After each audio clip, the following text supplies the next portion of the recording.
Okay, so we covered in week 10 morphing PNG files. And yes, I know I misspelled ketchup in the file name, but that's okay. I'm going to drag both of them into here. Now, as I covered in class, I'm going to scale these both down. I selected both of them. I'm pressing my S key. I'll make this about here just so we can see what's going on, 65%. I made these in the same Photoshop document so that they're relative to one another in size. I'm going to want the tomato on top. Because if these were different scales, that might mess up the PNG morph, and you don't want that to happen. So you basically want them to be relative to one another so that they're the same scale in After Effects when you're working. And you want to have them basically in position where they'll morph up nicely to one another. So first, I'm going to need to auto trace both layers. You do it one at a time. So I select the tomato, layer, auto trace. I do not want this inverted, and I do not want it applied to a new layer. So I click OK. I then select my layer, press the M key to see the masks. I only want one mask on each layer for this effect. And I kept the mask that runs around the whole path. The other ones, the whole shape. The other ones were just, stuff in the leaves. I don't need them. So now I select my ketchup layer. I go layer, auto trace. I do not want this applied to a new layer. I do not want it inverted. I click OK. I then press the M key, and there's my mask. I'm going to turn off the stopwatches because we're going to use the masks not animating the paths for this. So my tomato layer, I'm going to select the mask, not the path, not the layer, but the actual mask name right here. Right click, rename, call this tomato. Okay. Then I'm going to select my ketchup mask, right click, rename it. Okay. So I'm going to want this mask set to add and this mask set to add, and I'll explain the difference in a moment. The next step, I'm going to select the ketchup mask. Again, not the layer, not the path. I'm going to select the mask, copy it, and paste it into the layer above. So I'm going to select the tomato layer and paste it. So now I've got two masks in there. The ketchup mask I will change to none. I'll explain that in a moment. I select the tomato mask. I'm going to copy it, select my ketchup layer, and paste it in. And this one I will change to none. Okay, so I'm morphing the tomato into the shape of a ketchup bottle. So I'm going to want the tomato on the tomato layer set to add. The add will keep the shape and the artwork inside it. The ketchup on that layer is set to none because I only want the shape of the bottle. So when the tomato morphs into this shape, it'll still have the image of the tomato. That's why that's add and that's none. The ketchup bottle, I want to morph into the shape of the tomato. So on the ketchup layer, the ketchup is kept to add because it's the shape and the image, and the shape that's morphing to the tomato, we only want the shape of that. Okay, so the last step is the reshape effect. You could get it by typing in right here, reshape. I'm going to hide my ketchup bottle just to make it easier to see what's going on. And I'll move this down a little bit. Okay. My tomato layer is selected. I'm just going to double click on the reshape effect. And what's going to happen is my source mask on the tomato, the source is the tomato, and the destination, what I want it to morph into, is the ketchup. I now have a correspondence point. I'll go into that in a moment. The elasticity, I'm going to set it to superfluid. You could try different ones, but liquid and superfluid will work best for this. If my keyframe interpolation, I'm going to make it linear so that it's smooth and it's one constant speed. So the correspondence points, that's what you want to line up on the shape of the image. I'm going to use my magnifying glass, zoom in once, see where we're at. I'm going to change my resolution so I can work faster too. I'm going to make it 20 by 20 in my custom setting, so that this will go by quicker, because you don't want to have to wait through all that rendering. You see there's my RAM preview, and now the image will get all blotchy. There we go. Now we can work a lot faster because it's only making 1 pixel for every 20 pixels. Okay. So with my black arrow tool selected, see right now it's a white arrow. Now it's a black arrow with a circle. So I'm basically going to want this part of the path to correspond with, and I can move that. Let's try doing this to this right here. Now I'm going to want to have similar shapes match up where possible. So I'm going to want this corner to basically go up to there. So with the tomato layer selected on the tomato mask, I'm going to hold down Option and click. And now I've got a correspondence point going to the other mask. So I'll make that basically the middle of there. I'm going to want to do the same thing over here. So about from here, I'm holding down Option and clicking to about there. So roughly this shape, you know what, let me move that down a little bit. I feel a little bit better about that. Okay, so basically from here to that, let's try there. And from here to there, and I'm going to reference from there to there. And let's see what happens if I do from here to about like right there. We didn't try that in class, but like I said, this is all about experimentation, and you just got to be patient with it. The more correspondence you have, the slower your morph will go, but you'll get better results. Let's basically have the side of this. Let's do right here to basically about there. So I'm holding down Option and clicking. There we go. We got that. So I'll have that go to there. Oh, wait. Can wait for the circle. Okay. Now we're good.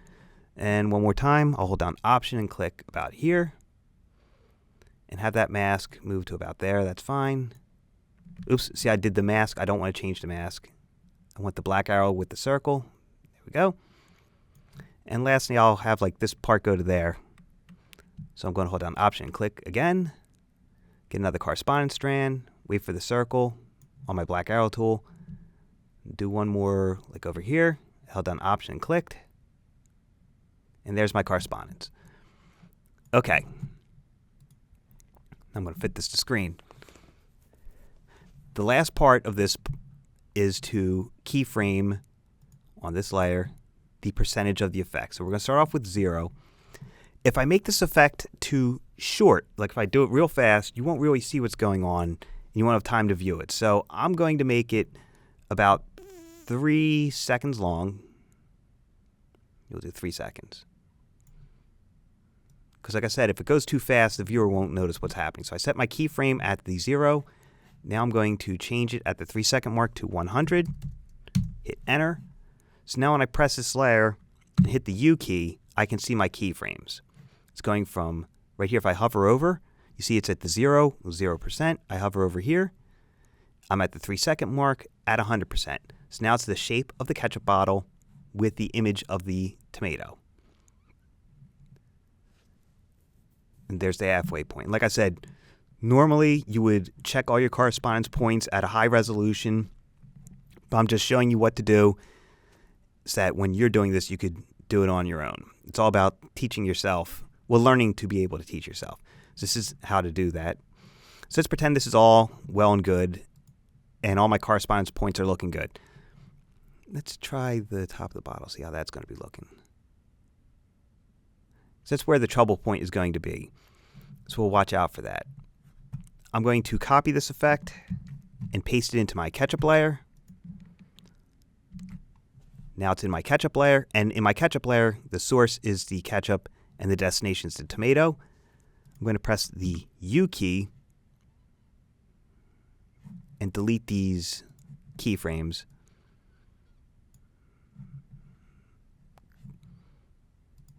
I'm going to want it to go from 100% to 0%, the opposite of the above, because on the above we're going from the shape of the tomato to the shape of the ketchup bottle. So these shapes have to match up. I'm going to hide the tomato layer so you can see what I'm talking about. This is going to make the ketchup bottle, oh, wait a second. The ketchup bottle will be the shape of a tomato at the beginning. They're both going from the shape of a tomato. to the shape of a ketchup bottle. One second while this processes it. See? So the ketchup bottle is in the shape of a tomato. The tomato's in the shape. It's about the shapes that we're morphing. It's just the images inside it that are changing. And all that, as I said before, is because of the masks.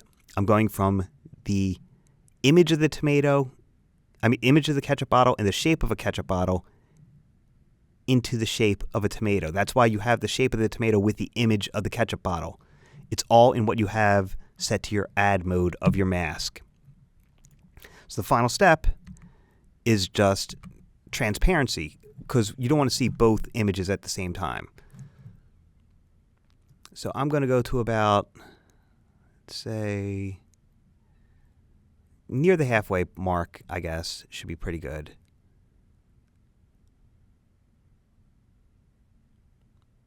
We'll wait for that to preview. And what I'm going to do is this bottom layer. See, you're starting to see it there. We don't want to see it there. Let's go a little bit more just to cheat it. I'm going to set my keyframes here. Now this bottom layer, I don't want it visible to about there. So I'm going to go a couple keyframes. Let's go here, and I'll push this back a little bit like this. So this is going to be going from 0 to 100 over a very short amount of time. Is that 100? Yep, that's 100. That's got to be 0. So we'll change that to 0. Now it's going from 0 opacity to 100. This one's going to be going from 100 to 0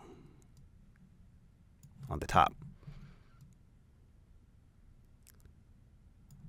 Slide that down a little bit, so see a little bit less.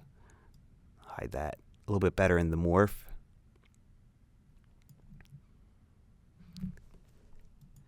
So it's all about changing the two shapes.